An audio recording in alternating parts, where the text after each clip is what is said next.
Hello everyone, in this video I'm going to be talking about some adaptations that organisms have to living in hot and cold climates. Now, let's think first of all about what an adaptation is. Now, the place that an organism lives is called its habitat, and having features suited to live in that habitat is what we mean by adaptation. It's sort of changing almost to fit in with the environment and the changes that would occur within that environment. This video is primarily aged at key stage, sort of pitched for key stage 4, because that's where you talk about adaptations in a little bit more detail. So first of all, we'll look at hot climates. And as a classic example of an organism that adapts to a hot climate, we're going to go with,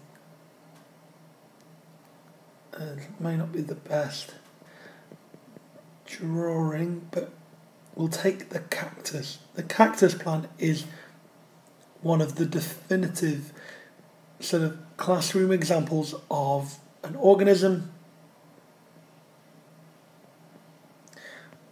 that adapts to living somewhere hot. So this is meant to represent my drawing of a cactus. So what we're going to do is look at not just the structure of these organisms, but how physiologically and how behaviourally they change. So let's think about the cactus first of all, in terms of some of its actual structural adaptations. So we have on the outside a thick cuticle. So we'll just write that in. A thick cuticle. Now that thick waxy cuticle that you see like in evergreens is made of lipid, and it's designed to prevent water loss. If you look at a leaf generally, that top shiny layer above the upper epidermis, they have that to prevent water loss. So it's the same on a cactus. Even though it's clearly much bigger, it has that waxy outer layer. You'll notice that I've drawn these sort of black marks coming off the cactus here. These are what are called spines. So the actual leaves are reduced to spines. That's what those little black lines are. Now spines have a dual purpose. Not only do they help to reduce water loss, because quite clearly water evaporates from a leaf, so the best way to prevent that is not have a leaf.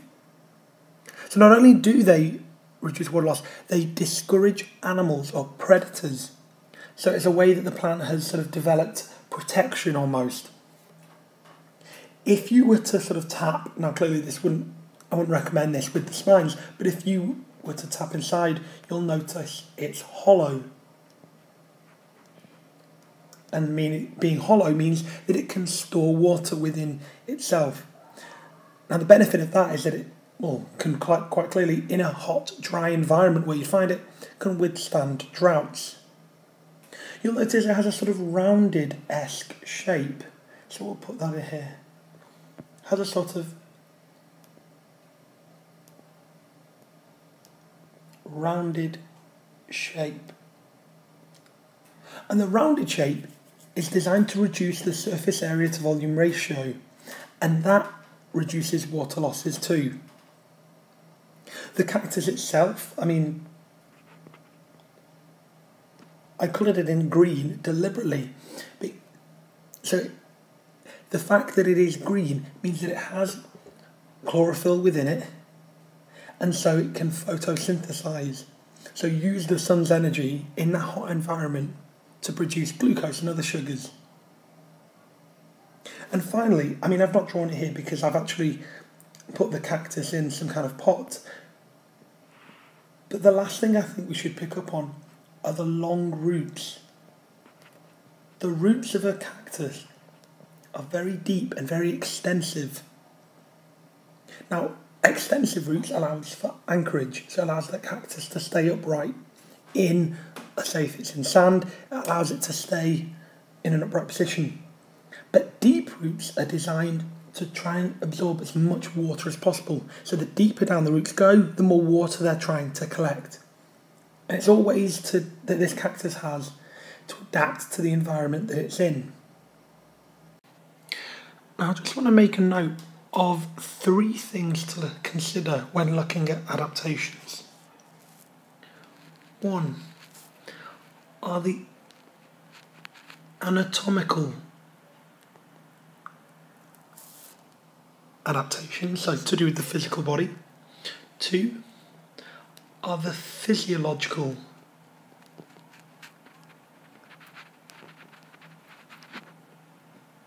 changes, so changes in the actual body, how the body responds physiologically to a change in the stimuli.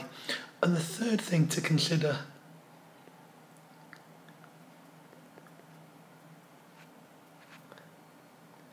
are behavioural changes. Now these 3 can perfectly be seen in the camel. Now the camel is another classic example shown by 2 students as an organism living in a hot, dry environment.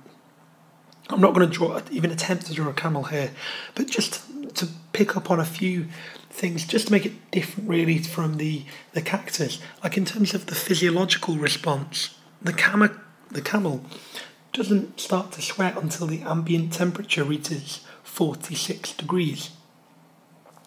And it also produces concentrated urine. So both of those are designed to conserve water. And behavioural, well, the camels will seek shade or even pant to try and lose heat and not be in such extreme temperatures for a long period of time. In exam responses, students often focus more just on the anatomical or the structural adaptations that organisms have and often forget about the physiological and behavioural responses. So there's a few things about adapting to hot environments. I want to just talk about cold climates and how certain organisms can adapt to those, and look at a few specialist examples. And then finish with something about surface area to volume ratio that's really important in this topic. So what we'll do is just shrink this down a little bit just to give us a bit more room. I'm going to draw a classic, a favourite. This is not a good drawing at all. But this is my attempt of drawing a polar bear on, say, a piece of ice. Now, clearly that looks nothing like a polar bear, but it is one of the best examples of organisms that have to adapt to a cold environment. So, what we're going to do, in the same way we did with the cactus, just add a bit of colour, just in the water around. Why not? There we go. So let's think about some adaptations that this polar bear has to live in a cold place. So, first of all, thick fur. Essential. That thick fur will provide good insulation. Equally, that's provided by a layer of blubber. Now, quite obviously, different organisms have different adaptations, but the reason why I've picked the polar bear is because there are so many things to consider. If you look at the feet, even, not only is there fur on the soles of the paws to reduce heat loss by conduction, the feet are actually very large. And they're large to spread its weight across the snow and the ice, ultimately reducing the pressure. Pressure is equal to force divided by area. So if you can apply a larger force in that given area, you'll reduce the overall pressure. If we continue to think about the legs, the polar bear actually has very, very strong legs for running and for swimming, and its claws not just on its feet, but in its teeth, are very, very sharp. Now the reason why you would have those, or that sort of adaptation, is to seize and eat prey. Now you might think, well, that's not directly related to living in a cold environment, and you're right, it's more general adaptation that the polar bear has.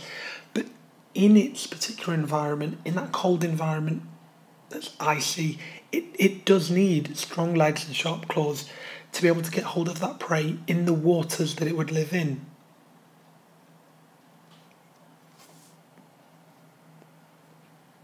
The fur itself is white. Now clearly white fur, white ice, you might be thinking to provide camouflage, and that's correct. It provides camouflage when hunting prey. Now interestingly, actually beneath that white fur is black skin to try and absorb sun heat in that cold environment. So I'm not showing it on this picture, but beneath the white fur there is actually some black skin. It might just look like it because of my picture, but the ears are very, very small. And that's to reduce the surface area from which heat can be lost. As a whole, the polar bear is a massive creature. It's a magnificent creature to behold. And because it's so large, it has a very large surface area to volume ratio, which would reduce the heat loss. And I'm going to explain exactly what I mean by surface area to volume ratio in a moment. So there we have some adaptations of the polar bear to do with its physicality, its actual appearance, to live in a cold environment. But as I said before, we need to consider certain physiological and behavioural adaptations too. And the polar bear is a great example of two adaptations that come under that umbrella of behavioural responses. Polar bears can hibernate, or if we think about the female polar bears, they do what's called den. So hibernation is one behavioural response to the cold, as is migration. So we'll just make a note of those two. So for the polar bear, you have hibernation and also migration to consider. Polar bears actually migrate with moving ice packs in the spring and autumn. So we've talked about the cactus, we've talked about the polar bear, but there are some quite unusual examples in terms of adapting to the cold. So we're just going to talk about those three particular examples. Now, one of them